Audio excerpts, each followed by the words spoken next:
दोस्तों आज मैं आपको जियोलॉजिकल टाइम स्केल के बारे में बताऊंगा यानी कि भूवैज्ञानिक समय मान के बारे में बताऊंगा।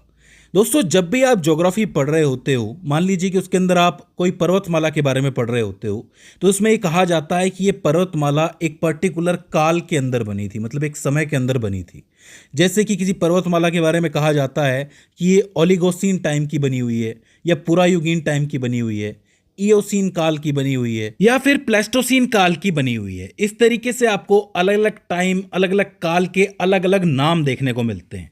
तो मैं आपको बता दूं कि इन सभी नामों की या फिर इन सभी कालों की एक पूरी स्केल होती है, जिसको आज मैं आपको बताने वाला हूं, जिससे कि इन्हें याद करना आपके लिए ईजी हो जाएगा और आप ये समझ पाओगे कि कौन सी चीज पहले बनी, कौन सी बाद में बनी। देखो, सबसे पहले तो ये समझो कि पृथ्वी का जो अरबों सालों का पूरा इतिहास होता है, इसको वैज्ञानिक अलग अलग खंडों में बांटते हैं, यानी कि टाइम ब्लॉक्स के अंदर बांटते हैं। ये मुख्यतः 4 प्रकार के होते हैं ब्लॉक्स, लेकिन इसके अंदर एक 5वां प्रकार भी है जो सबसे ऊपर आता है, जिसको हम कहते हैं ईयोन। ईयोन जो होता है वो समय का सबसे बड़ा काल होता है, उसमें लगभग पूरा का पूरा समय ही आ जाता है। एरा आता है दूसरे नंबर पे, जिसको हिंदी में कहते हैं महाकल्प। ईयोन से थोड़ा छोटा होता है, इसमें अरबों साल आते हैं, यानी कि 50 करोड़, 100 करोड़, 150 करोड़ साल, इस तरीके से सबको जोड़ दोगे तो ये एक एरा बनता है। एरा से छोटा होता है पीरियड, जिसको कल्प या युग कहा जाता है। इसके अंदर आपको 70 करोड़, 50 करोड़, 40 करोड़ इस टाइप का आंकड़ा देखने को मिलता है। पीरियड से नीचे आता है एपोक, यानी कि काल। इसमें आपको थोड़े कम साल देखने को मिलते हैं, यानी कि 6 करोड़, 12 करोड़, 10 करोड़, 11 करोड़ इस टाइप का टाइम देखने को मिलता है। और सबसे नीचे आता है एज। एज यानी कि चरण, ये सबसे छोटा हिस्सा होता है। इसमें बेसिकली आपको 70 लाख साल, 80 लाख साल, 1 करोड़ साल छोटा आंकड़ा देखने को मिलता है समय का। तो इसका मतलब ईयोन सबसे बड़ा, उसके बाद एरा, फिर पीरियड, फिर एपोक और फिर आखिर में एज आती है। सबसे पहले तो ये बात समझो कि भूवैज्ञानिकों के अनुसार पृथ्वी की आयु लगभग 454 करोड़ से 460 करोड़ साल है। यानी कि जो पृथ्वी है वो लगभग 4.5 अरब साल पहले बनी थी, उसका जन्म हुआ था। उसके बनने के बाद वो कई सारी प्रक्रियाओं से गुजरी। कई बार वो समुद्र के अंदर डूबी रही, कई बार पूरी पृथ्वी जमी रही बिल्कुल बर्फ के अंदर, कई बार यहाँ पर बहुत से ज्वालामुखी फटे, कई बार ये बिल्कुल लावे से ढकी रही। तो इसका मतलब बहुत सी गतिविधियां इसके अंदर हुई इतने करोड़ सालों के अंदर। तो सबसे पहले आता है प्री कैम्ब्रियन एरा। ये जो प्री कैम्ब्रियन एरा है, ये पृथ्वी के जन्म से लेके आज से 57 करोड़ साल पहले तक चला। ध्यान से समझ लीजिए कि 460 करोड़ साल पहले पृथ्वी बनी, उसका जन्म हुआ धीरे धीरे करके, और आज से 57 करोड़ साल पहले तक प्री कैम्ब्रियन एरा, पूर्व कैम्ब्रियन एरा चला। यानी कि ये एक महाकल्प है। इस लंबे समय के अंदर पृथ्वी के साथ बहुत सारी चीजें हुई। ये गैसीय अवस्था में थी, धीरे धीरे ये ठंडी होकर के ठोस अवस्था में आई। इसकी पपड़ी यानी कि जमीन तैयार हुई। धीरे धीरे करके यहाँ की जो वाष्प थी वो संघनित हो गई, वहाँ से पानी बन गया, और धीरे धीरे करके ये पानी जो है समुद्रों के अंदर भर गया। अब देखिए, इसके कुछ एक सबूत मिलते हैं कि ये सारी चीज़ें हुई थी, कुछ एक सबूत ऐसे भी मिलते हैं कि ये सारी चीज़ें नहीं हुई थी। इसलिए वैज्ञानिक पूर्ण रूप से ये बात नहीं मानते हैं। वो कहते हैं कि ये चीज़ हो भी सकती है, नहीं भी हो सकती है, पूरी तरीके से कहना मुश्किल है। तो ऐसे में ये पूरा एरा जो है वो पूरी तरह डिफाइंड नहीं है। इसके बाद आता है पुराजीवी महाकल्प या फिर पुराजीवी एरा। ये जो एरा था ये 57 करोड़ साल से लेके 22.5 करोड़ साल तक चला। इसका मतलब लगभग 34 साढ़े 34 करोड़ साल ये एरा चला है। ये थोड़ा छोटा एरा है पिछले वाले से, लेकिन ये पूरा एरा है, और ये लगभग 5 पीरियड्स के अंदर डिवाइड होता है। सबसे पहले कैम्ब्रियन पीरियड आता है, प्री कैम्ब्रियन के बाद कैम्ब्रियन पीरियड आता है। ये 57 करोड़ से 50 करोड़ साल के बीच में चला, लगभग 7 करोड़ साल चला। कैम्ब्रियन से ऊपर आता है ओडोविसियन। ओडोविसियन जो था वो लगभग 50 करोड़ से लेके 44 करोड़ के बीच में चला, तो मतलब ये पीरियड लगभग 6 करोड़ साल चला। इसके बाद आता है सिल्यूरियन। ये सिल्यूरियन पीरियड जो है ये 44 करोड़ से लेके 39.5 करोड़ साल तक चला, लगभग 4.5 करोड़ साल चला ये। उसके बाद आता है डिवोनियन। ये जो डिवोनियन दिख रहा है आपको, ये 39.5 करोड़ साल से लेके 34.5 करोड़ साल तक चला, मतलब लगभग 5 करोड़ साल चला ये। इसके ऊपर आता है आपका कार्बोनिफोरियस का पीरियड। ये कार्बोनिफोरियस पीरियड जो है ये 34.5 करोड़ से लेके 28 करोड़ साल तक चला, तो मतलब ये भी लगभग 6.5 करोड़ साल चला। और आखिर में आता है पर्मियन पीरियड। ये 28 करोड़ साल से लेके 22.5 करोड़ साल तक चला, यानी कि लगभग 6.5 करोड़ साल पीछे के ये चले। तो इस तरीके से ये 6 पीरियड जो हैं वो इस एक एरा के अंदर पूरे हुए। इन 6 पीरियड्स के दौरान बहुत सारी चीजें हुई, जैसे कि ठोस सामग्री बन गई, बड़े पैमाने पर उनका कटाव हुआ, बहुत सारे सेडिमेंट्री रॉक्स यानी कि अवसाद जो है वो समुद्र के अंदर जमा हो गए, धीरे धीरे करके बहुत सी पर्वत श्रृंखलाएं भी बनना शुरू हो गई, बहुत सी बिना फूल वाली जो वेजिटेशंस होती है, वनस्पतियां होती है, वो भी फैलने लग गई थी। और बहुत से रीढ़ विहीन जानवर भी आने लग गए थे, मतलब ऐसे जानवर जिनकी रीढ़ की हड्डी नहीं होती है वो भी आने लग गए थे।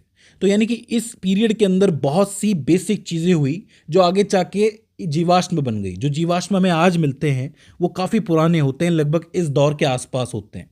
इससे थोड़े नए भी होते हैं, इससे थोड़े पुराने भी होते हैं, मतलब समझ लो इस दौर के जीवाश्म लगभग सबसे पुराने हैं। इसके बाद आता है मेसोजोइक एरा।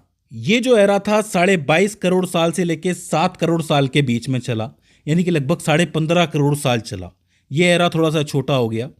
ये भी 3 पीरियड्स के अंदर बटा हुआ था। सबसे पहले आया ट्राइसिक पीरियड जो 22.5 करोड़ से लेके साल तक चला। फिर आया जोरासिक पीरियड 19.5 करोड़ से लेके 13.6 करोड़ साल तक ये चला। और फिर आया क्रिटेशियस पीरियड जो 13.6 करोड़ साल से लेके 7 करोड़ साल तक चला। अब आपके दिमाग में एक चीज़ आ गई होगी कि 13.5 करोड़ साल की बात हो रही है, मतलब ये जो समय था अब गर्मी बढ़ने लग गई थी, जलवायु गर्म होने लगी थी, शुष्क होने लगी थी, अंटार्कटिका की बर्फ पिघलने लगी थी, और यही वक्त था दुनिया में डायनासोर्स के डेवलप होने का।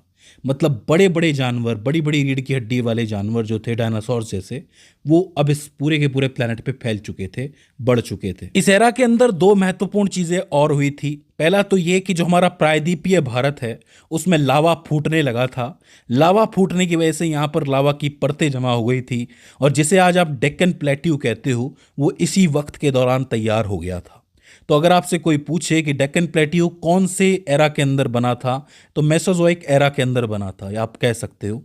लेकिन जैसे ही ये महाकल्प खत्म हुआ, अंत हुआ, इसके अंत होते होते तक डायनासोर जो है वो काफ़ी रहस्यमयी तरीके से गायब भी हो गए थे।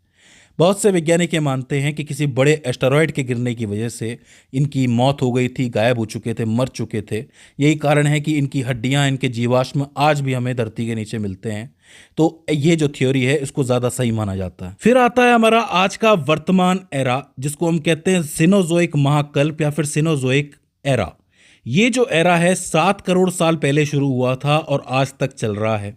लेकिन मैं आपको बता दूं कि ये 2 हिस्सों में टूटा हुआ है। एक है टर्शियरी पीरियड। टर्शियरी पीरियड जो है वो 7 करोड़ साल से लेके 10 लाख साल तक चला है, मतलब पहले 7 करोड़ साल से शुरू हुआ और 10 लाख साल पहले ही खत्म हुआ है। ये टर्शियरी वाला पीरियड जो है ये भी 5 एपॉक्स के अंदर बटा हुआ है। इसमें सबसे पहले आता है पुरायुगीन टाइम। पुरायुगीन टाइम जो है वो आपके 7 करोड़ से 6 करोड़ साल के बीच में चला, लगभग 1 करोड़ साल चला। इसके बाद आता है आपका इयोसीन टाइम। ये जो टाइम है वो लगभग 6 करोड़ से 3.5 करोड़ साल के बीच में चला। जितनी भी नवनिर्मित आपको पर्वतमालाएं दिखती हैं वो लगभग इसी टाइम के दौरान बनी थी। फिर आता है हमारा ओलिगोसीन। ये जो ओलिगोसीन है ये लगभग 3.5 करोड़ साल से 2.5 करोड़ साल के बीच में चला। इसके ऊपर जाओगे तो मियोसीन पीरियड आता है। ये 2.5 करोड़ साल से लेके 1.2 करोड़ साल तक चला। और सबसे ऊपर आप जाओगे तो यहाँ पर आपको प्लियोसीन पीरियड देखने को मिलेगा। ये 1.2 करोड़ साल से लेके 10 लाख साल के बीच में चला, मतलब ये काफ़ी नया है। तो ये टर्शियरी पीरियड है, 5 उपकालों के अंदर टूटा हुआ है। जैसे कि अगर आप पुरायुगीन टाइम को देखोगे तो लार्माइड हलचलों के कारण उत्तरी अमेरिका की जो रॉकी पर्वत श्रृंखला है वो इसी टाइम पे बनी थी। आज के घोड़े का सबसे शुरुआती रूप इसी टाइम में विकसित हुआ था। घास के मैदानों का क्षेत्र इसी टाइम में धीरे धीरे बढ़ने लगा था।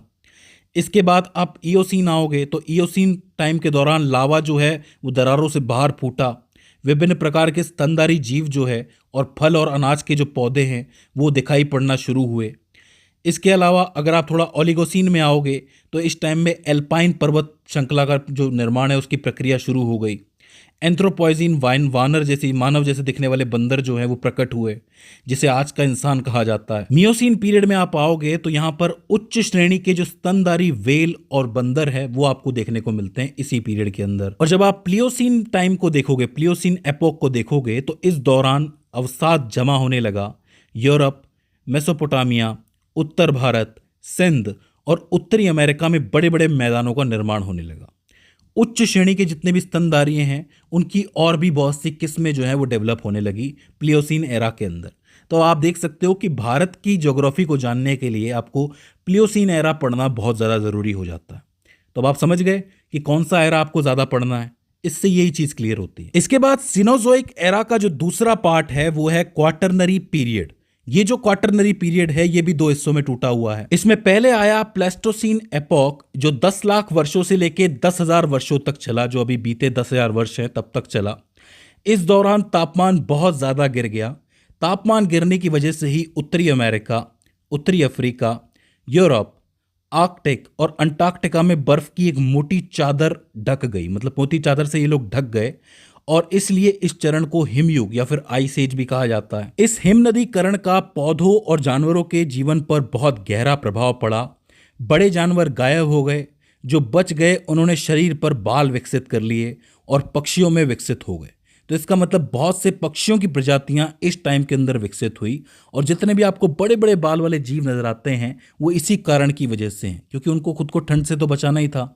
जो नहीं बचा पाए वो गायब हो गए, विलुप्त हो गए हमेशा के लिए। इस हिमनदीकरण के बारे में हम अलग से एक वीडियो के अंदर जरूर बात करेंगे, क्योंकि इसके बहुत सारे परिणाम बहुत सारे देशों में देखने को मिले। इसको भी 4 अलग अलग चरणों में बांटा जाता है, जैसे कि गुंज, मिंडेल, रिस और वुर्म। इनके बारे में मैं आपको अलग से बताऊंगा। ये जो है पूरा का पूरा पीरियड जो चला वो लगभग 10,000 वर्षों तक चला।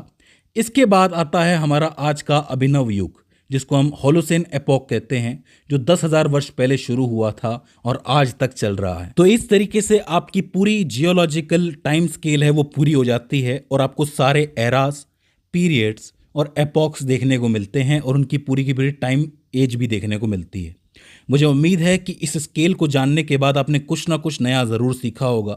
हालांकि हम एक एक पीरियड पर अलग से बात करेंगे जिससे हमें सारी चीज़ें सीखने को मिले। मुझे उम्मीद है कि ये वीडियो आपके लिए हेल्पफुल साबित रही होगी। अगर इसके बाद भी इसके अंदर आपको कोई क्वेरी आती है, कोई दिक्कत आती है, तो आप हमें कमेंट सेक्शन में बता सकते हैं। तो दोस्तों आज की इस वीडियो के अंदर बस इतना ही। See you in the next one.